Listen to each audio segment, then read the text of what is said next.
Jadi kalau awak terkentut, kalau awak air kecil, air seni, mazi, wadi dan kotoran kentut yang berbunyi ataupun yang tidak berbunyi. Jadi kantut kalau nyoba bunyi atau tidak berbunyi, buat awak batal. Ditahan-tahan malah P-nya sekecil Ustaz kan batal loh. Awak tak mau ditahan-tahan loh.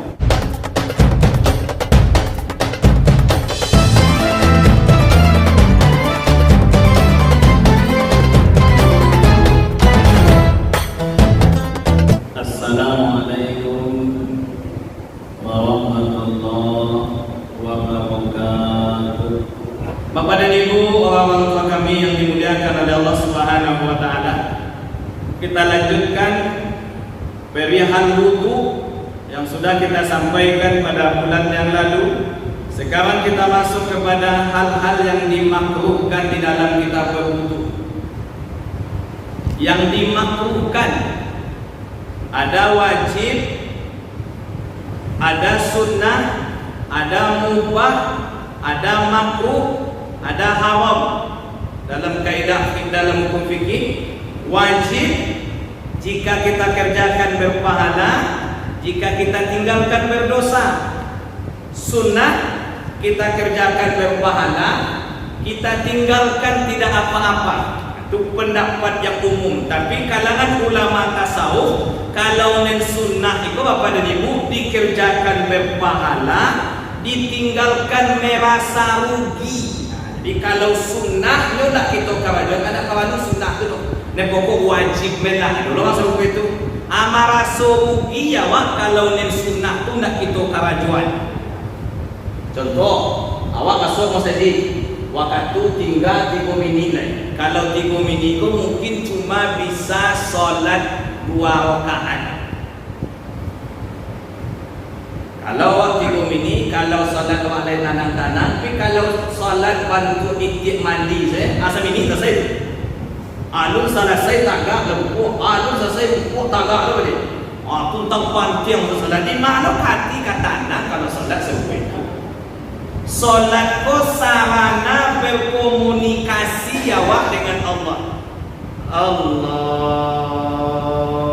Akbar. Ketika kita membaca Allah, Bapak dan Ibu jangan dimuliakan oleh Allah. Ada yang dipanjangkan Allahnya kerana dalam mazhab Syafi'i disitulah saatnya membaca niat.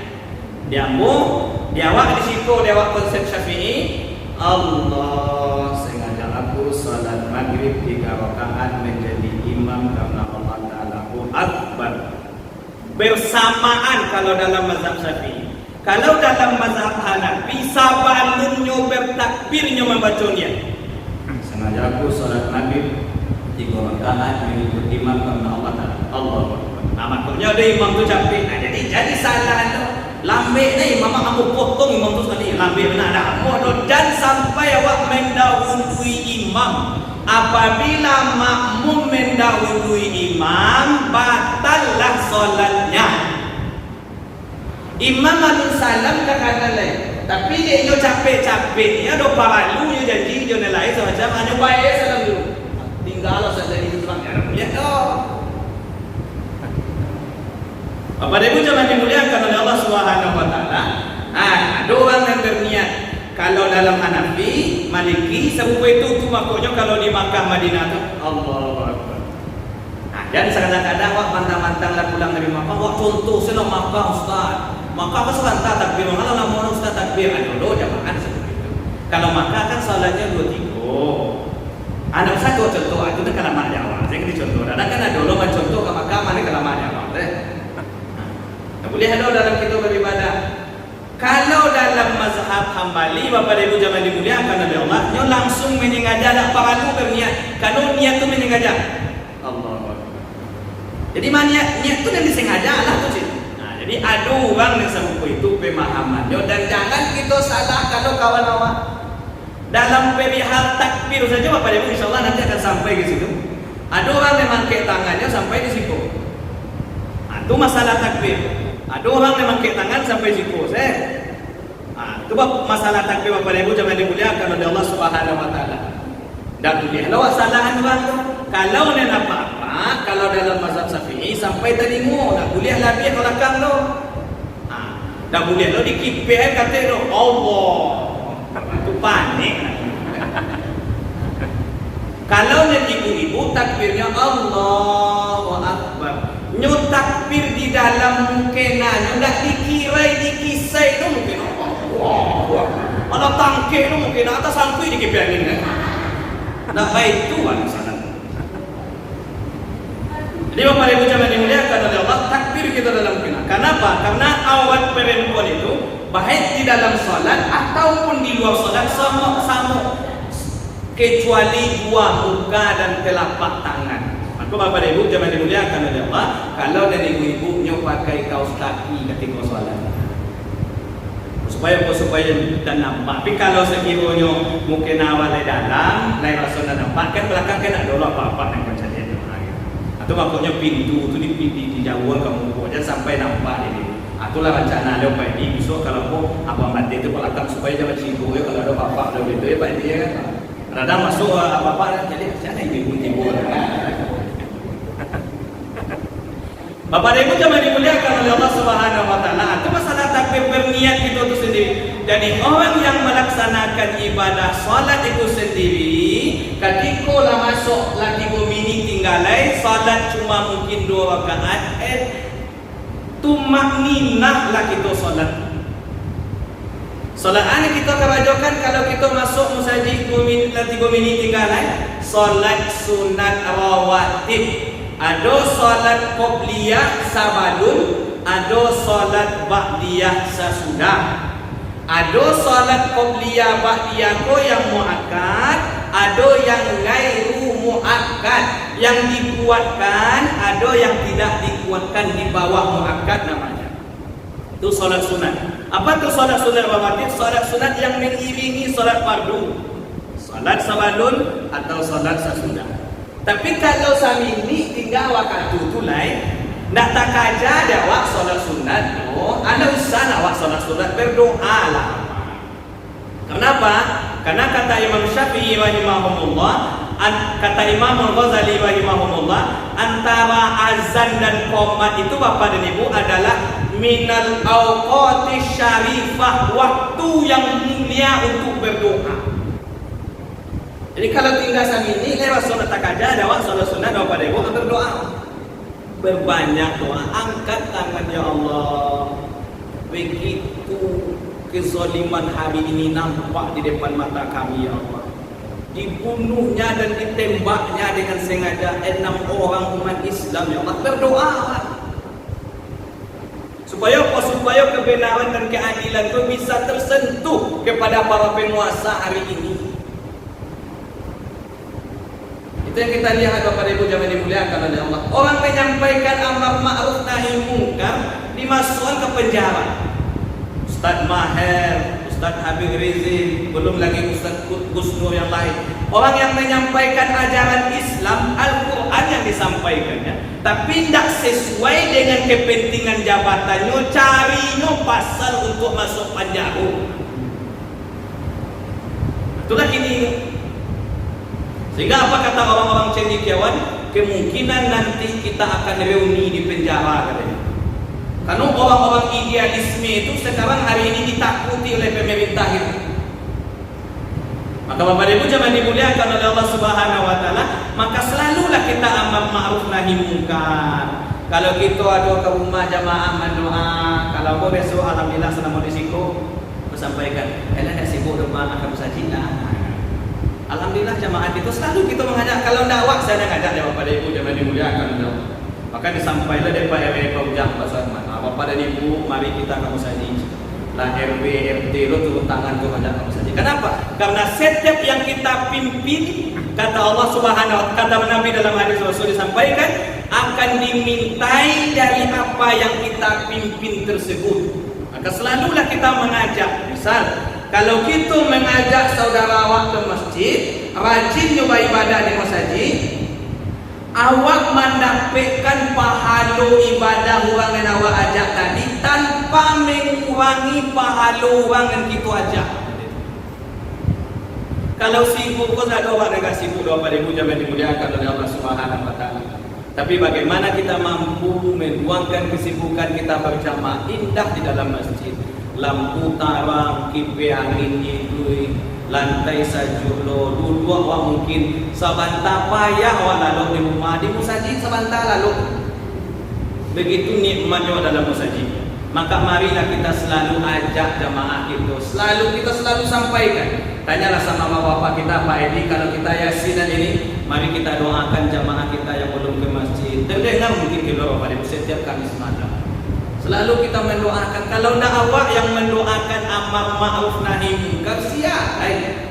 Tak mungkin orang dari kulit itu akan datang memenuhi musajid awak. Awaklah di lingkungan jamaah, apalagi musajid awaklah sama dicak. Maka mari kita makmurkan masjid kita. Mari kita ajak saudara-saudara kita ke masjid. Itulah yang amar ma'ruf nahi munkar. Bapak Ibu jangan dimuliakan oleh Allah Subhanahu wa taala. Maka ketika awak kalaulah talambe masuk ke dalam masjid tinggal 3 minit lain yang kita karajokan adalah solat sunat sebelum solat fardu. Tidak solat tahiyatul masjid doh. Jadi baca waktu Ustaz awak untuk tahiyatul masjid, pahala ibadah solat sunat sebelum solat fardu tadi lah mendapatkan balasan dari pahala ibadah solat tahiyatul masjid.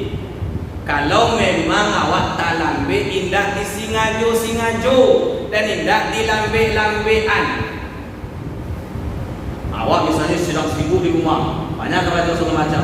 Tinggal bola tekana, dah selesai azan, sadam, langsung kita ke masjid. Tinggal 3 minit salatlah kita salat sunat sebelum salat fardu. InsyaAllah salat tahiyatul masjid kita mendapatkan balasan pahala dari salat sunat sebelum salat fardu yang kita karajokan tadi. Tapi tidak disingajo awak talambe di rumah. Dek mantang-mantang model itu beko saya 3 minit akan beko sekali. Dulu awak yang mencari keringan. Sekali memang budaya buat 3 pulau terlampau. Kadang-kadang dia duduk di rumah, beko tinggal 3 minit langsung sholat, langsung dapat 2 rakaat, langsung dapat sholat tahiyatul masjid sekali. Itu sangat jauh dan Jadi Bapak Ibu jangan dimuliakan oleh Allah Subhanahu wa taala. Salat kita masuk ke dalam masjid, kembali kita ke dalam masjid lagi, mudah-mudahan seluruh ibadah kita itu akan meninggikan posisi kita di hadapan Allah Subhanahu wa taala. Bapak Ibu jangan dimuliakan oleh Allah Subhanahu wa taala. Yang pertama yang dimakruhkan itu kalau yang sunnah, kemudian kalau makruh mubah dikerjakan tidak apa-apa, ditinggalkan juga tidak apa-apa. Tapi kalau makruh ditinggalkan kita berpahala, tapi kalau dikerjakan kita tidak apa-apa. Kemudian kalau yang haram berpahala kita meninggalkannya, kemudian berpahala ketika kita meninggalkannya. Itu yang haram. Wajib, sunnah, mubah, makruh, haram. Hal yang dimakruhkan dalam kita berwudu, yang pertama Bapak dan Ibu adalah berwudu di tempat yang bernajis. Kalau ada tampaknya umum, ada nampak najis itu tidak usahlah, kita lebih baik kita pindah ke tempat yang lain. Yang pertama, karena dikhawatirkan najis itu akan kena kepada kita yang berwudu. Yang kedua, melebihi dari 3 kali basuhan. Wajibnya sekali, sunnahnya 3 kali. Lebih dari 3 kali itu dimakruhkan dalam kita berwudu. Dan kalau air kadang air banyak, masuk sampai 10 kali. Sehingga lebih di tengki itu kan. Ada awak seorang, itu makruh namanya. Sehingga orang antri di belakang. Jadi awak belakang wudu kan berdosa ulama. Jadi lebih dari 3 kali basuhan berdasarkan dari hadis yang diriwayatkan oleh Imam An-Nasai, Imam Ahmad, Imam Ibnu Majah dan Abu Daud. Barang siapa yang menambahi basuhan, maka ia telah melakukan suatu kejelekan dan telah berbuat zalim. Artinya yang dimakruhkan. Kemudian yang ketiga Bapak dan Ibu jangan dimuliakan oleh Allah, berlebih-lebihan dalam menggunakan air itu dimakruhkan dalam kita berwudu. Bahkan Rasul dalam berwudu beliau menggunakan air 0,68 ml, tak sampai 1 liter. Begitu beliau menghemat menggunakan air. Apalagi kalau di rumah awak, kami kan di rumah kami Ustaz. kami ni kau membayar isteri, kami ni kau menampung air itu, tak salah kami ya silakan. Tapi kalau awak ditampai umum di musaji, ditampaikan tua awak segala macam kalau punya kebersamaan, maka kita hendaklah menjaga untuk menggunakan menghemat air. Kemudian pada zaman dimuliakan oleh Allah Subhanahu Wa Taala, meninggalkan salah satu di antara sunnah wudu yang 13 itu dimakruhkan karena ada 13 sunnah wudu yang sudah kita sampaikan pada bulan yang lalu, maka meninggalkan di antara salah satu itu termasuk hal yang dimakruhkan. Kemudian Bapak Ibu jamaah dimuliakan oleh Allah Subhanahu Wa Taala, itu hal-hal yang dimakruhkan di dalam bekas wudu, dalam kita berwudu. Kemudian yang selanjutnya adalah yang membatalkan wudu. Yang pertama, adanya sesuatu yang keluar dari kubul dan dubur. Itu yang membatalkan wudu, maka hendaklah kita berwudu. Allah tidak akan menerima salat salah seorang dari kalian jika dia berhadas sehingga dia berwudu terlebih dahulu. Hadis diriwayatkan oleh Imam Al-Bukhari, hadis yang ke-6954. Jadi kalau awak terkentut, kalau awak buang air kecil, air seni, mazi, wadi dan kotoran kentut yang berbunyi ataupun yang tidak berbunyi. Jadi kantut kalau nyoba bunyi atau tidak berbunyi, membuat awak batal. Ditahan-tahan malah ditahan-tahan malah P-nya sekecil Ustaz kan batal loh. Awak tak mau ditahan-tahan loh. Kenapa? Karena dia keluar dari kubul dan lubul kita. Walaupun orang di sawalah awak tak tahu apa dia pun zaman dimuliakan. Wak lambe-lambean malah P hanya supaya jangan bunyi kancang kan itu tadi. Sehingga apa?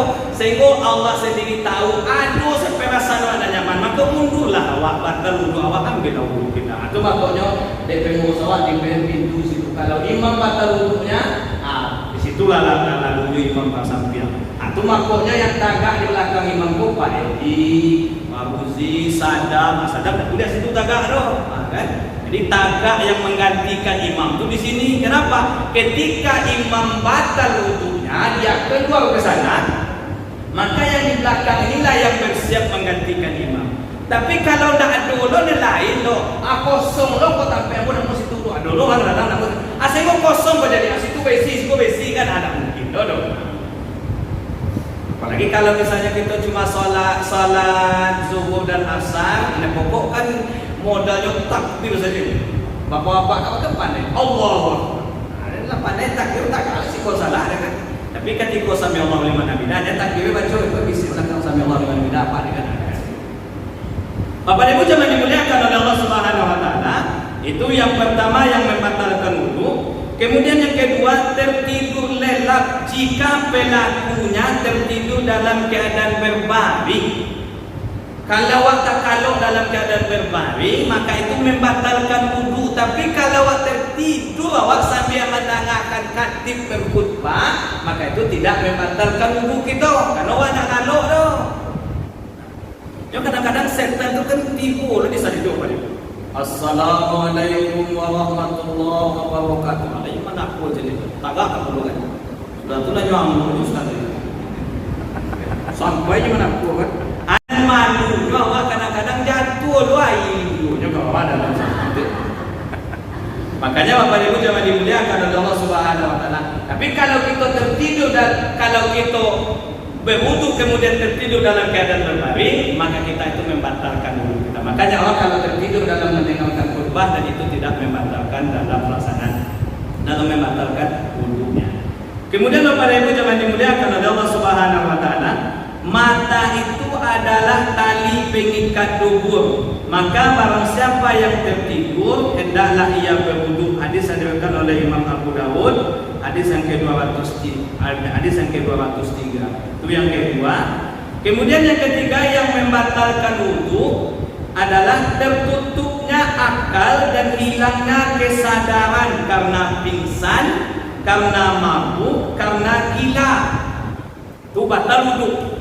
Jadi kalau ada orang mabuk, Bapak Ibu jangan dimuliakan. Sudah ada acara pesta semacam mabuk ya. Artinya wudu salat langsung. Maka itu tidak sah salatnya karena dia dalam sudah mabuk atau sudah pingsan. Kemudian yang keempat, Bapak Ibu jemaah dimuliakan oleh Allah Subhanahu wa taala, yang membatalkan wudu kita adalah memegang kemaluan sendiri tanpa ada alas. Ini perlu kita sampaikan, barang siapa yang memegang kemaluannya, hendaklah ia tidak salat sehingga ia berwudu terlebih dahulu. Hadis yang diriwayatkan oleh Imam At-Tirmizi, hadis yang ke-82.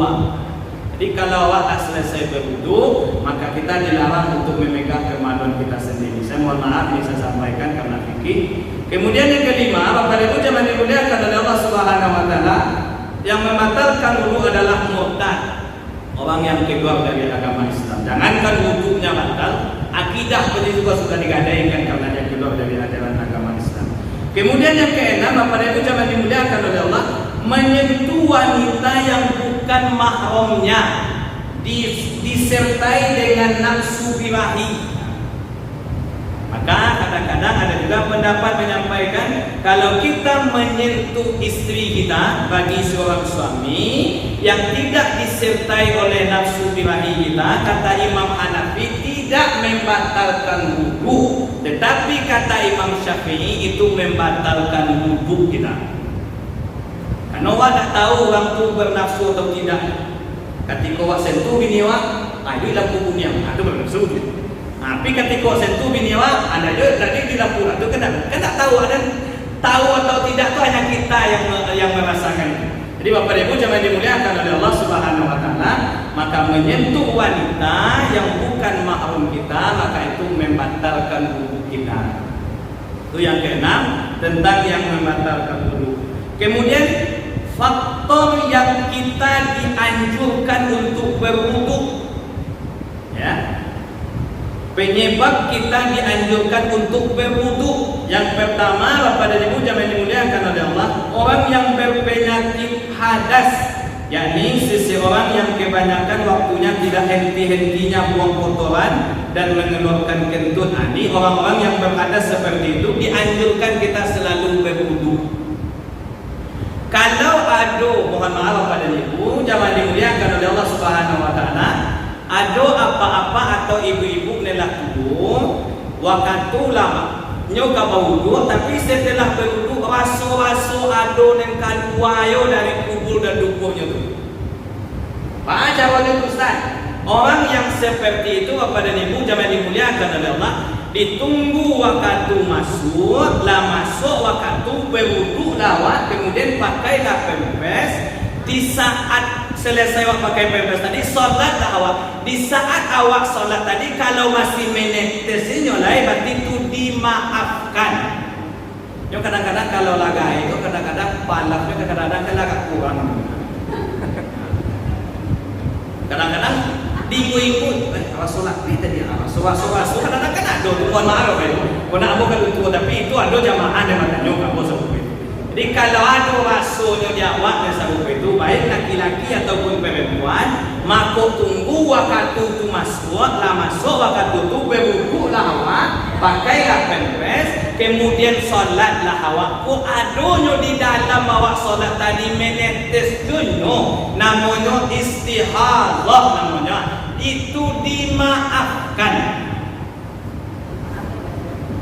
Jadi Bapak Ibu jemaah dimuliakan oleh Allah Subhanahu wa taala, maka dianjurkanlah kita bagi orang yang mungkin banyak selalu dia berpenyakitan atau sering keluarnya kotoran dari tubuh dan tubuhnya itu, maka itu dianjurkan dia selalu berwudu. Bapak dan Ibu, orang yang selalu berwudu, di awal dahulu saya ceramah tentang masalah fikih ini sudah saya sampaikan, sandalnya sudah berbunyi di surganya Allah Subhanahu wa taala. Kenapa? Karena semasa hidupnya dia tidak pernah lepas tubuhnya dari air wudu.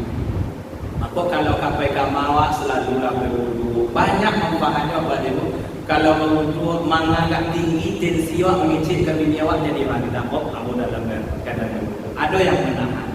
Mengangkat kabangi awak karena tadi kok kamu dalam keadaan berwudu. Ini makanya selalulah kita untuk berwudu di setiap waktu kita.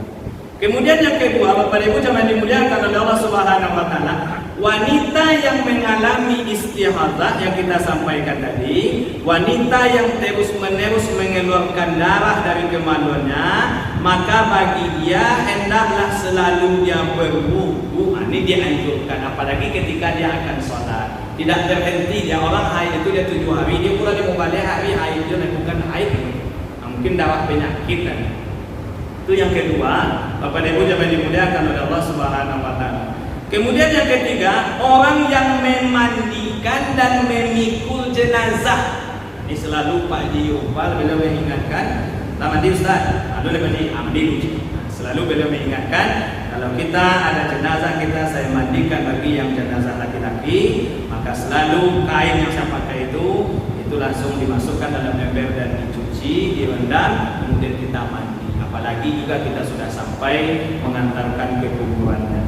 Barang siapa yang memandikan mayit, hendaklah ia mandi, dan barang siapa yang memikulnya, hendaklah ia berwudu. Hadis yang diriwayatkan oleh Abu Dawud, hadis yang ke-3161. Bapak dan Ibu jangan dimuliakan oleh Allah Subhanahu wa taala. Kemudian terakhir adalah tata cara kita berwudu. Habislah pembahasan kita tentang masalah wudu, Bapak dan Ibu jangan dimuliakan oleh Allah Subhanahu wa taala. Tata cara kita berwudu yang pertama, Bapak dan Ibu jangan dimuliakan oleh Allah Subhanahu wa taala. Kalau kita berwudunya pakai Quran, kita baca doa, sengaja aku berwudu menghilangkan hadas kecil wudu di aku karena Allah taala. Kita buka keran air tadi, kemudian kita tampung dengan tangan kita basuhlah kedua tangan kita, telapak tangan sampai pergelangan. Yang kanan dahulu, kemudian sela-sela dari tangan kita, dan yang kiri juga 3 kali yang kanan, 3 kali yang kiri. Kemudian membaca bismillah, lalu menuangkan air pada 2 telapak tangan. Kemudian setelah itu Bapak dan Ibu jangan dimuliakan oleh Allah Subhanahu wa taala.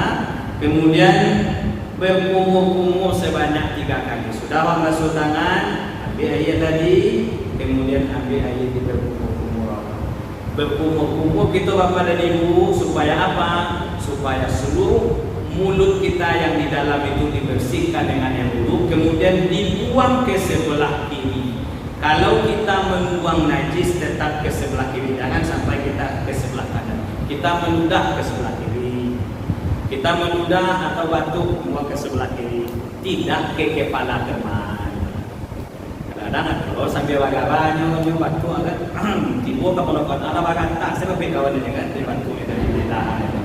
Kan itu yang berkumur. Jadi ke sebelah kiri, jangan ke sebelah kanan kita. Tapi kalau nak ada sampai di sebelah kita, harusnya ke sebelah kita yang panjang ini dia buat sabui melakatnya. Kalau ada tuan ada, ke sebelah kiri kita, ke sebelah kanan kita.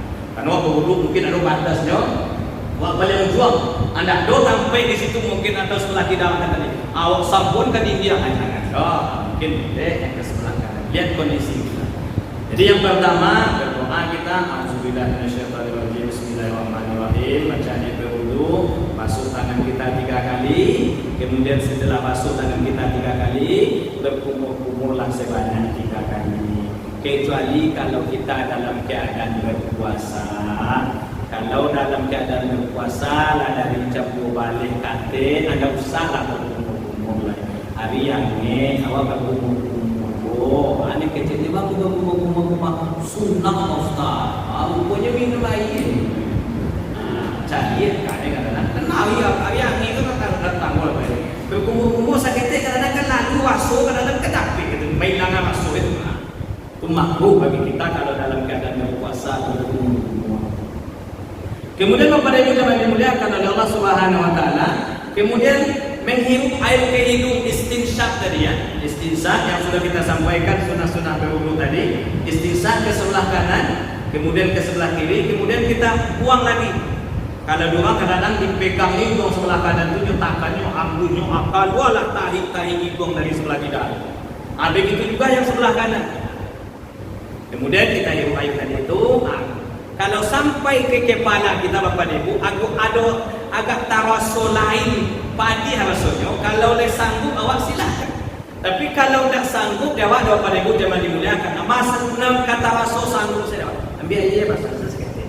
Mana tahu kok ada mungkin ciri-ciri gua awak perlu ibu terus ikut ciri-ciri gua sedang salat kan menunggu ibu kan. Pas sedang salat aduh mari jadi salat. Ciri-ciri doa ya orang kecil sampai sebanyak dengan itu mengganggu. Hal inilah yang mesti kita jaga, kita bersihkan diri kita. Kemudian setelah kita istinsyaq, istinmar, kemudian kita buangkan. Bapak Ibu jangan dimuliakan oleh Allah Subhanahu wa taala. Kemudian setelah itu baru kita membasuh muka. Sudah istinsyaq tadi 3 kali, kanan, tidak. Kemudian baru kita basuh muka gitu. Mulai dari sajak tumbuh rambut sampai ke telinga kanan, ke telinga kiri, sampai loka janggut dan bagi laki-laki yang bajanggut. Di sela-sela janggutnya. Kalau sekiranya janggutnya tu tak labih, tapi kalau janggutnya lemah ke mulai, ada lemah ke mulai. 2-3 tumbuh janggutnya melayu-layu janggutnya kan. Bapak Ibu mungkin lah rasa langsung. Kenapa di sela-sela? Takut nanti tidak sampai air itu ke anggota wudhu kita. Di sela-sela dicucilah muka kita sehingga bersihlah muka orang yang berwudhu tadi. Bapak dan Ibu jangan dimuliakan oleh Allah Subhanahu wa taala. Itu 3 kali. Kemudian setelah membasuh muka, kemudian kita ambil air, kita basuh tangan kita mulai dari ujung jari tangan, kemudian sampai ke siku kita 3 kali juga. Di sela-sela jari tangan kita, mulai dari ujung jari tangan sampai ke siku, ilal marafiq, kata Allah dalam surat Al-Maidah yang sudah kita bacakan yang sudah kita terangkan pada pertemuan yang lalu. Kemudian setelah membasuh tangan, kemudian kita mengusap kepala kita, ambil air, kita buang, bekas air yang kita ambil tadi kita usapkan ke kepala, mulai dari depan, balikkan lagi sampai ke belakang, kemudian balikkan lagi ke depan. Sunnahnya yang dilakukan Rasul seperti itu. Yang disampaikan agama itu adalah mengusap kepala, bukan mengusap rambut. Tapi kalangan ulama fikih berbeda pendapat. Asalkan kena aja rambut 3 helai maka sahurnya silakan. Kemudian setelah mengusap kepala, Bapak dan Ibu jangan dimuliakan oleh Allah, kemudian mengusap telinga. Ada orang yang sejalan air kepalanya dengan air telinganya seperti yang dilakukan oleh Hanafi, sah. Ada yang air wudhunya berbeda antara air wudhu kepala dengan air wudhu telinga seperti yang dilakukan oleh Syafi'i, sah. Setelah telinga, kemudian kita basuhlah kedua kaki, mulai dari ujung kaki sampai ke mata kaki. Kita lebihkan basuhannya sampai ke betis, kita lebihkan basuhannya sampai ke dahi, kita lebihkan basuhannya sampai ke pangkal lengan awak. Itulah tentang cara berwudu. Kemudian keluar kita dari tempat wudu. Kalau mungkin di dalamnya ada toilet, keluar kita agak, kalau seperti ini mungkin kita keluar ke sini, menghadaplah ke kiblat, berdoalah selesai berwudu. Bolehkah kita berdoa di dalam tempat wudu yang ada toiletnya? Boleh, tapi kita menjaga-jaga untuk berhati-hati, maka mungkin lebih bagus dan lebih baik kita membaca doanya setelah kita keluar dari tempat wudu. Bapak dan Ibu jangan dimuliakan oleh Allah Subhanahu wa taala. Wudu orang itu dia tidak tergesa-gesa, maka insya Allah salatnya pun juga tidak akan tergesa-gesa. Perbanyaklah dan selalulah kita berwudu. Bahkan ada sahabat Rasul menyampaikan wudunya salat sunat dengan wudunya salat fardu dia bedakan. Maksudnya sudahnya salat fardu masih ada waktu nyampai kedua balik, nyampai wudu balik, nyampai salat fardu lain. Kalau dia salat sunat lain wudunya, kalau dia salat fardu lain wudunya. Memperbaharui wudu itu adalah sunnah. Bapak dan Ibu jangan dimuliakan oleh Allah, agaknya ini bisa kita sampaikan. Waktu isya kita sudah masuk. Mudah-mudahan apa yang kita sampaikan ini menambah pengetahuan kita. Mudah-mudahan bagi kita semuanya, Bapak dan Ibu, saya pilih sekiranya ada salah dan janggalnya kepada Bapak dan Ibu saya mohon maaf. Kepada Allah saya minta ampun. Astagfirullahaladzim wa atubu ilaih. Dan insyaallah pada pertemuan selanjutnya kita akan masuk tentang perihal mandi wajib. Ini adalah kadang-kadang ada orang tunggu, ada cucu-cucu kadang-kadang tak tahu bahwa mandi wajib kan. Anak tak sebuah ini kita mengingatkan saja nanti tentang mandi wajib. Kemudian juga nanti ada beristinja sebenarnya sebelum kita berwudu, baru kita masuk tentang masalah salat. Mudah-mudahan ada manfaatnya. Terima kasih. wabillahi taufiq hidayah. Assalamualaikum warahmatullahi wabarakatuh. Waalaikumsalam.